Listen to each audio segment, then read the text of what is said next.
Oftentimes bosses says like, yeah, but our people do not hold any accountability for their actions. But if you constantly focus on that, this is how you kill innovation in your company. I think it starts with the mindset. Instead of focusing on responsibility, you should be focusing on. Today, we'll understand better and improve information flow and role clarity in companies. Featuring insights from Quantifly's Luka Pregelj. What is the mindset of organization? Is the mindset or the value of organization to learn or to distribute? If 10 people are pointing in the same direction, there's probably something there. So let's explore this deep.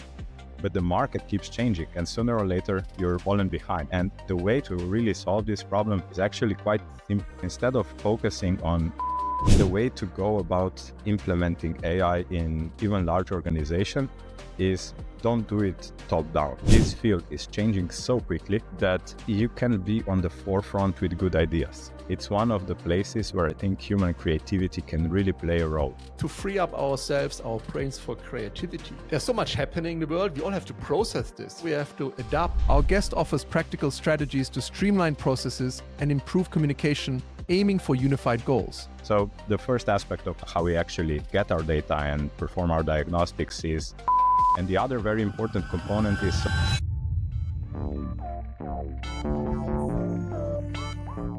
Hey, Luka, welcome to the show.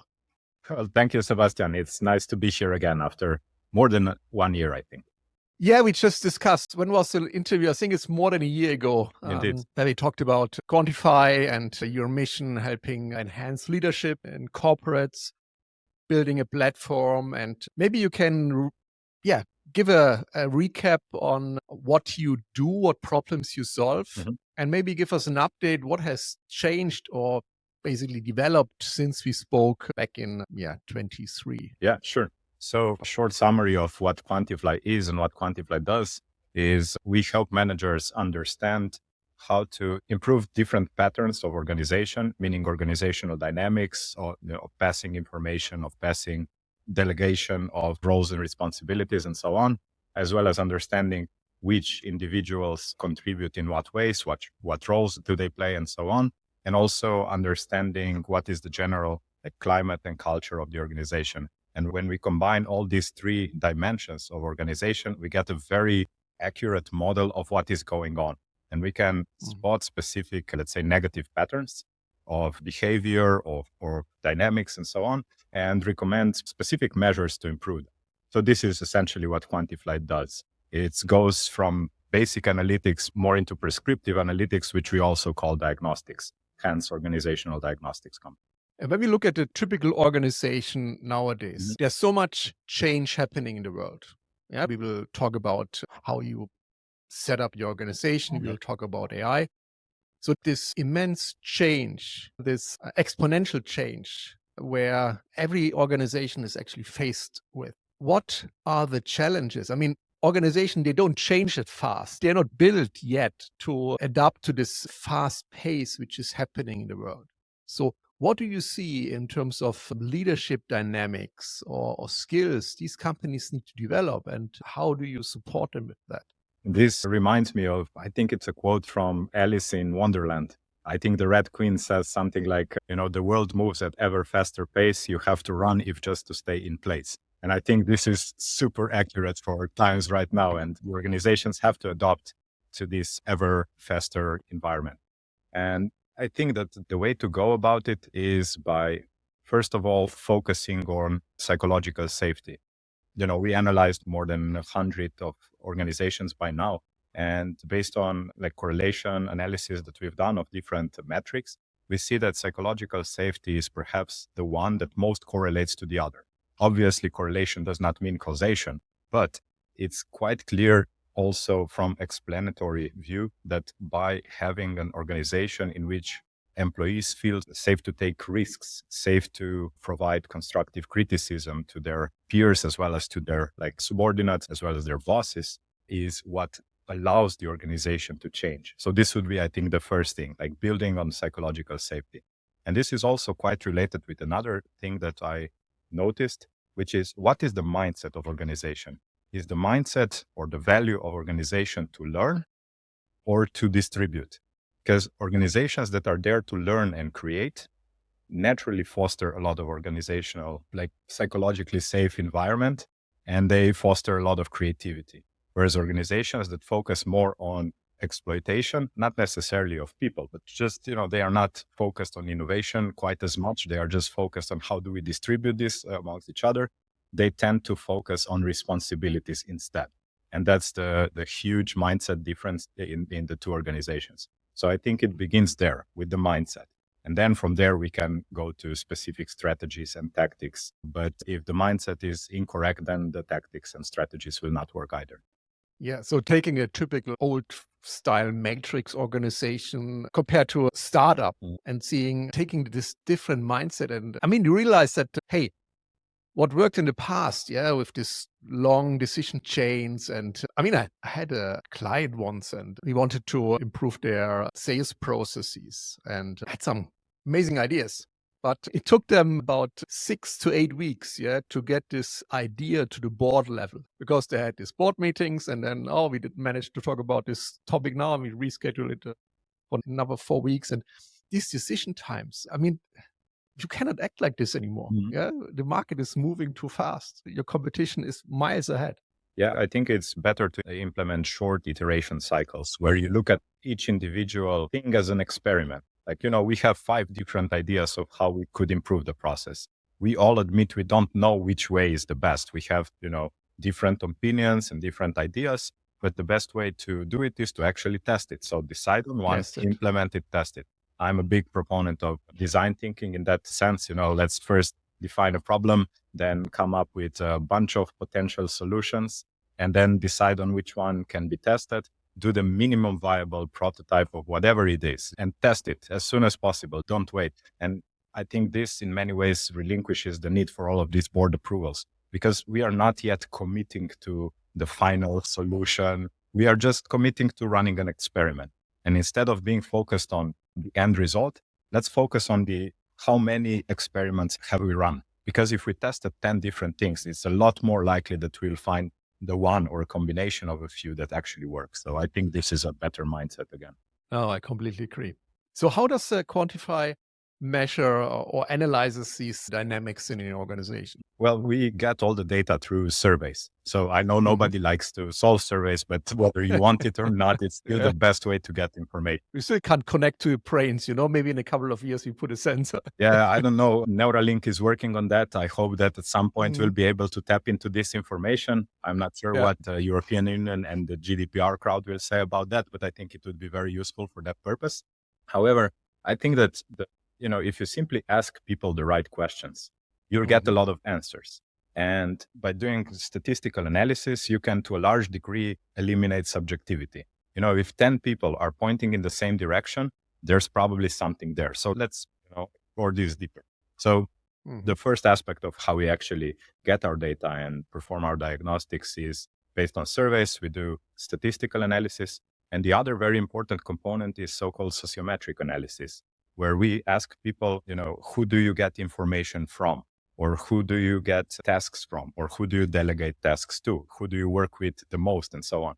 And with this type of, let's say, relational answers, we build networks, communication networks. And when you think about it, every organization is in effect it's a communication network, because each individual person acts as a processor. They get information, they process information, they distribute the information. That's what they do all day.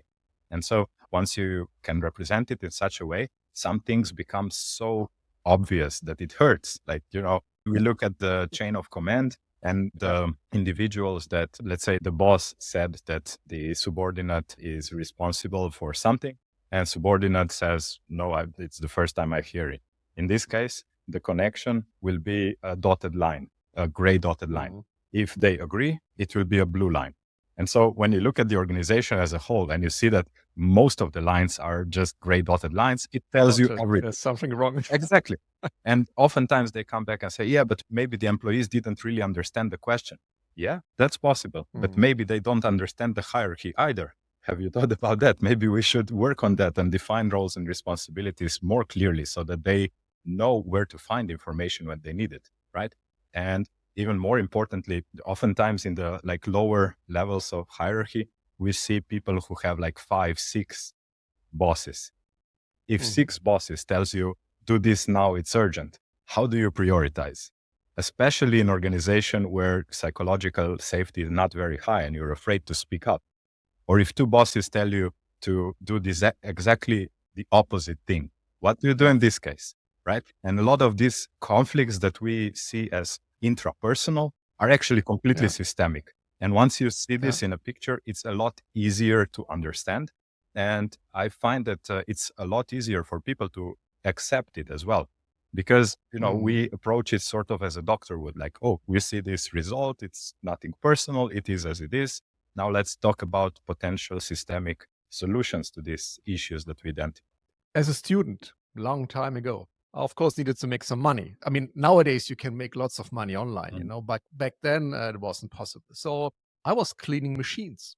I was working in a production site and on the weekends cleaning machines, and I had a team, so I basically went there and I was looking for a student job, and the CEO, he just already hired me as a supervisor. Okay, fine, be a supervisor. So I got 15 people cleaning these machines, and I was supervising them. And in the course of a day, on Saturday, I had 5 managers. I mean, they had basically 5 management team of 5 people. All these 5 managers came to this place where I was cleaning the machines. Everyone told me a different thing to do. Yeah, it's exactly a great example. I said, listen, guys, this doesn't work like that. You can't just tell me 5 different things, And so I did this a few weeks and then I quit. And that's, you see, you're a classic example of that because, after that you quit and people start to feel really bad and frustrated in such situations. And the people who are most ambitious will leave first. So, if for no other reason than that, you should really focus on solving this problem. To some degree, it will always be there. We've never found a company that hit any metric at 100%, but we found quite a few that hit them at 93, even up to 96, I think was the highest that we ever measured in anything. So you can get pretty far. And I think it starts with the mindset that I mentioned before. Instead of focusing on responsibility and hunting for, witches, like looking who is the responsible person, you should be focusing on where the problem has arisen and how can we prevent it from arising systemic. I find maybe this is an interesting point also on psychological safety, because lately I've been really hearing a lot about it and had quite a few situations where we had to discuss these things. Oftentimes bosses or even top management says yeah, but our people do not take any responsibility. They do not hold any accountability for their actions. Okay, sure. But if you constantly focus on that, then they would rather avoid the blame than take any challenge or take any risk, right? And this is how you kill innovation in your company. And ambitious people, creative people, will leave the organization because it's in their ethos, it's in their heart. They need to create. And so if you drive all of them out, then sooner or later, you'll be just an organization that keeps exploiting the business model that it had, 10 years ago, but the market keeps changing. And sooner or later, you're fallen behind, you're dead. And the way to really solve this problem is actually quite simple. Give people more responsibility. And instead of focusing on who is to blame, let's focus on what happened that this went wrong. So focus on the what, not the who. And if you can solve the process problems, then the who is less likely to happen. And the only part where you could or should be looking for a person who is to be held accountable is when the action was malevolent. Because if you imagine this accountability on a spectrum, on one hand, you have pure sabotage. Somebody straight up decided they will, destroy your company and they leaked information or whatever, this is pure sabotage. This is the only case where you should be, focusing on individual and finding out what happened here, right? But other than that, human errors are human errors. You're employing humans, so you should be accepting that human errors will occur. And how to resolve this? Well, find a better process, implement redundancies to avoid, human error being the critical thing. And then there's the next, if we move on this spectrum, after human error, there's what I would call systemic issues. So even the best possible human with the system as it is set up is not likely to be able to complete the task successfully. And a lot of organizations have some processes that are so flawed that, even if with the best of intentions, people still fail oftentimes. And that's why I think focusing on the blame is only makes sense when there was a clear case of sabotage. In all other cases, we should be focusing on systemic issues instead. Which I would argue hardly happens. I would argue that there's hardly a clear case of sabotage in the organization. And now look and ask yourself, how often did you blame someone in your team? How often have you been blamed as an employee or as a team member?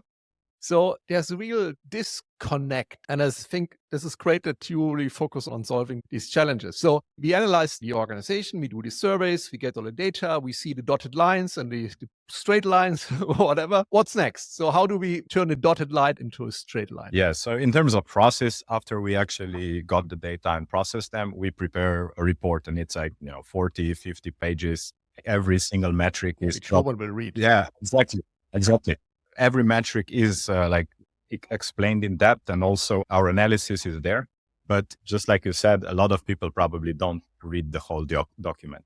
And we understand this. I'm a CEO myself. I generally don't have time to read long documents. If I can, I'll go for executive summary. So we really focused on executive summary, and it's really simple and short. It's 2 pages. The first one is the issues we identified and how they connect to each other.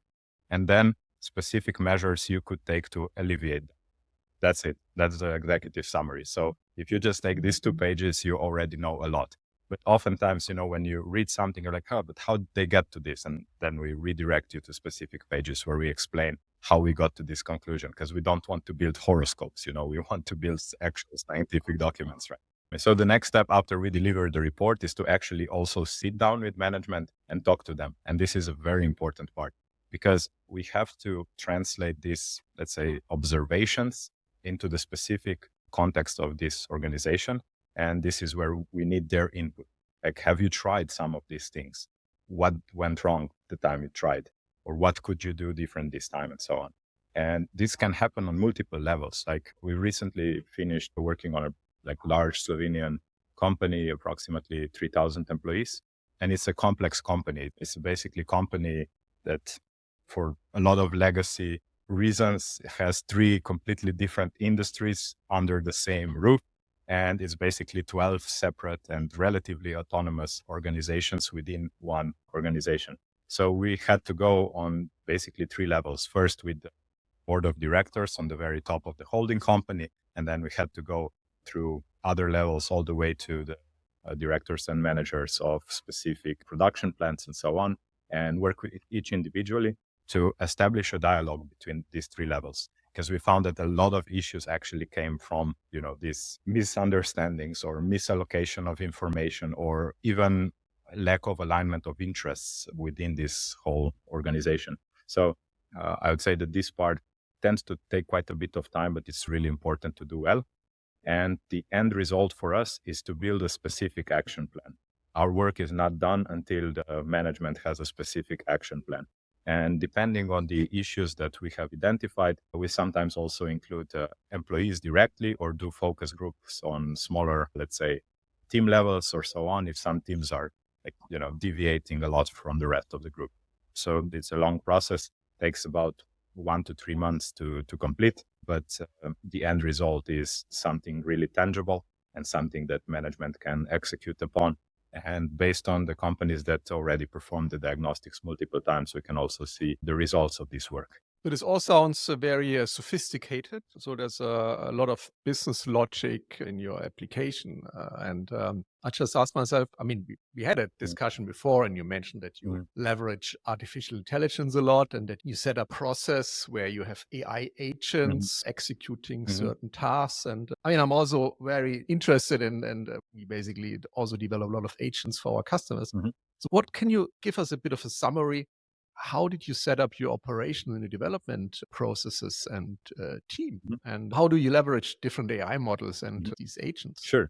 I'll try to respond in a way that will be helpful also for any other organization. Non-technical people. Yeah. So the way we did it is in incremental steps, right? We didn't decide on a solution firsthand. First, we decided Sure. that, we have to improve the process. So our goal was one of, let's say, our KPIs or goals was to continue reducing the amount of unnecessary human work required for us to deliver the service.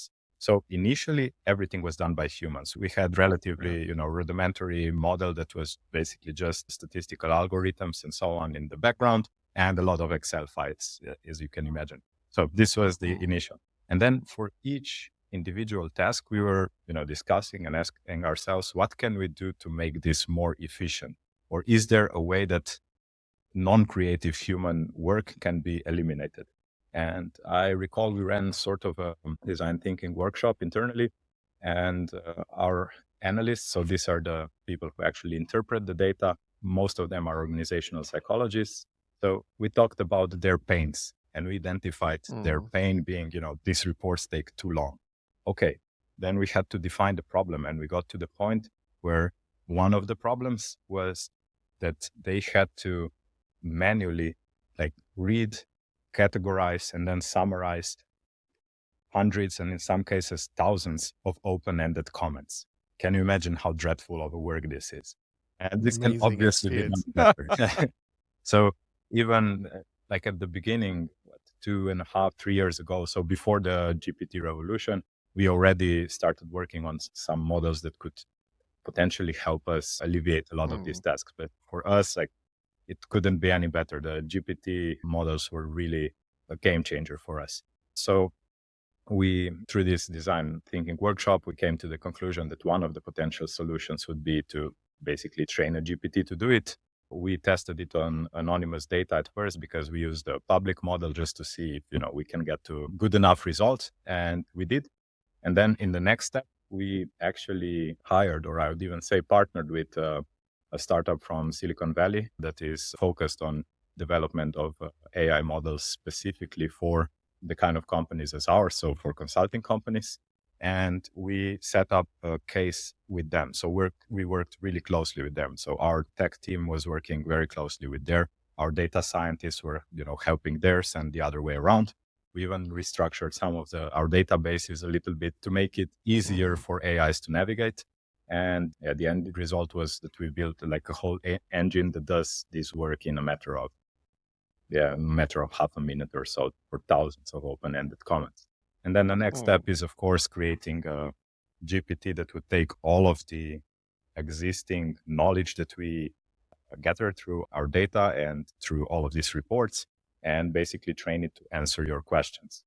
I don't think we will at any point completely eliminate humans from this process. I think that organizational psychologists bring their creativity, bring their experience and so on to these cases. So it's really great to have them look through this. But it's, on the other hand, also really important to only use them where the creativity matters. Right? Exactly. You don't have to torture them anymore like you did in the past by giving them thousands of comments to analyze. Exactly.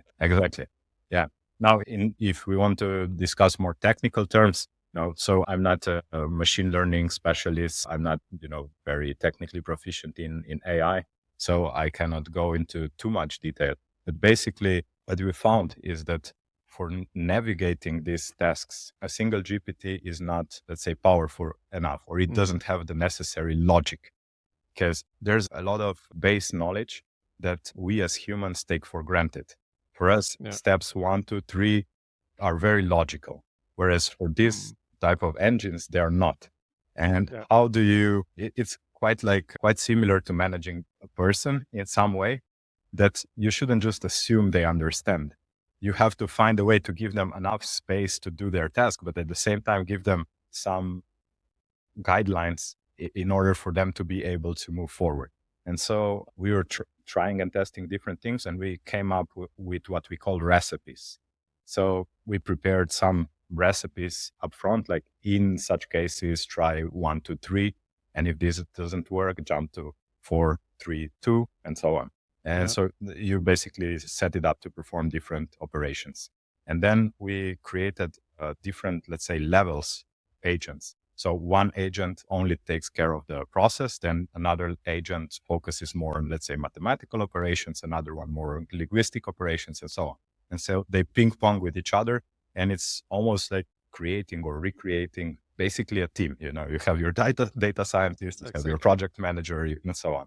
And so this was the approach that we finally taken. And it was really interesting. I recall the call with the guys from, their name is Psychic, by the way. I think I should plug them here because they were really good in this. So as we put were them in the show notes. yeah.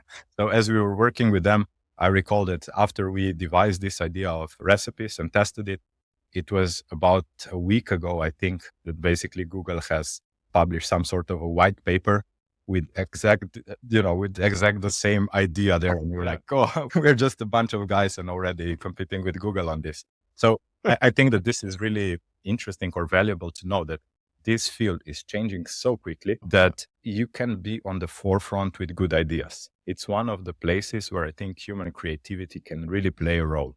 But the important thing here is to try different things and go with incremental steps rather than overcommitting to a specific idea.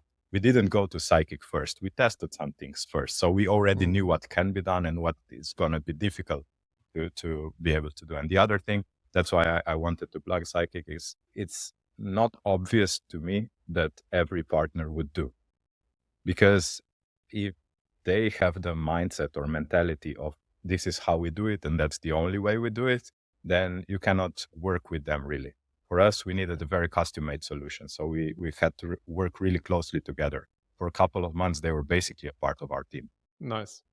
But I mean, as you said, this field is changing so fast. And I recently read an article, I think McKinsey did a study, and they said about 50% of the tasks, general tasks we knowledge workers do, can be automated. I would argue maybe it's even 60 or 70, And as you said, building these agents which take certain roles, you can automate whole process change in your organization.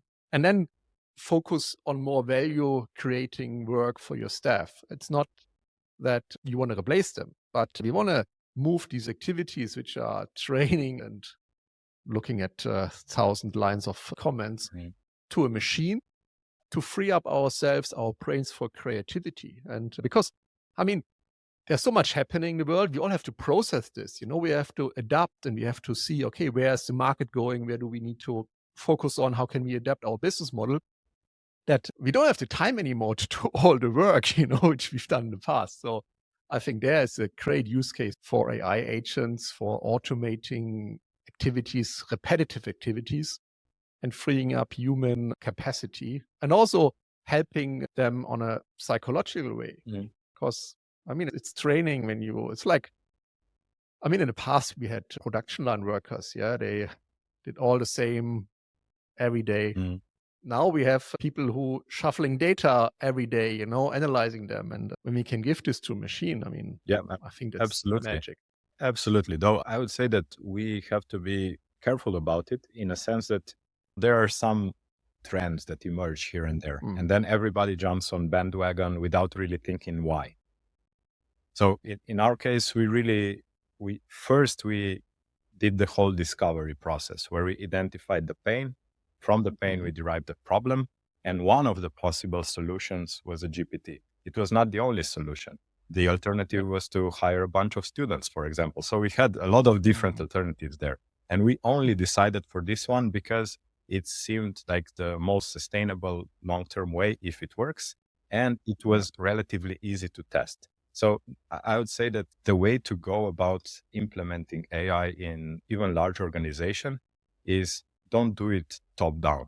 Don't decide from now on we are focusing on AI. We will have an AI department that will focus on that. No, don't. That's not the right way to do it, in my opinion. I would say that a lot better way is to run discovery workshops with different parts of the organizations and identify their pains and list all of the possible solutions. And only afterwards, after the problems are clear and some of the solutions basically scream AI, hey, it's really boring. I have to do the same thing all the time. Only then decide to either hire somebody from the outside or build a department inside. But don't jump onto this bandwagon just because it sounds cool, because otherwise, so much money has been wasted on digitalization. And I see with a lot of organizations where we identify that one of the communication problems or project management problems is supposedly their project management software. And we asked them, but, have you tried a different software? Yeah, this is already the 5th we are trying. Well, I guess then maybe it's not the software. Maybe you have a process problem. So let's work on that first. Yeah. And in one of them, we actually performed a de-digitalization. So for a month, we killed the software and they had to do basic Kanban on the wall with Post-it notes. And only after this has, become adopted, we move back to the software. Yeah, because sometimes, it's easier for people to get a hang of or get a grasp of why this is there, how it works. And then tailored the tool to the process, not the other way around.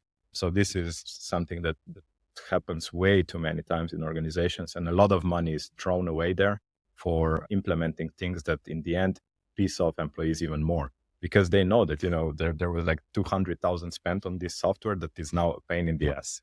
I've seen many of these projects in the past. Yeah. I completely agree. Hey, thank you so much. It's a good update on what we spoke more than a year ago, and very interesting to see how you leverage modern technology and how your software is also adapting to the changing world. And would love to have another one in a year's time, maybe, and see where things have developed to. Is there anything you like to share as a closing statement with the audience? I'd just like to thank you very much for inviting me to talk to you again. It's always a pleasant experience. And yes, let's meet up again in 1 year for some new updates. Thanks for being around, Luka. Thank you. Hey, I'd like to make a quick announcement. I've got something exciting to share. As a listener of the High Performance CEO Show, you are already part of a community that values growth, excellence, and pushing boundaries. I created the High Performance CEO Hub, which is a free community where you can connect with me and other listeners, get behind the scenes insights, learn how to improve performance and efficiency, and find accountability partners to grow together.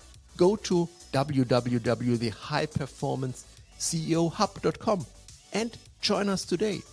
It's free, it's valuable, and it's waiting for you.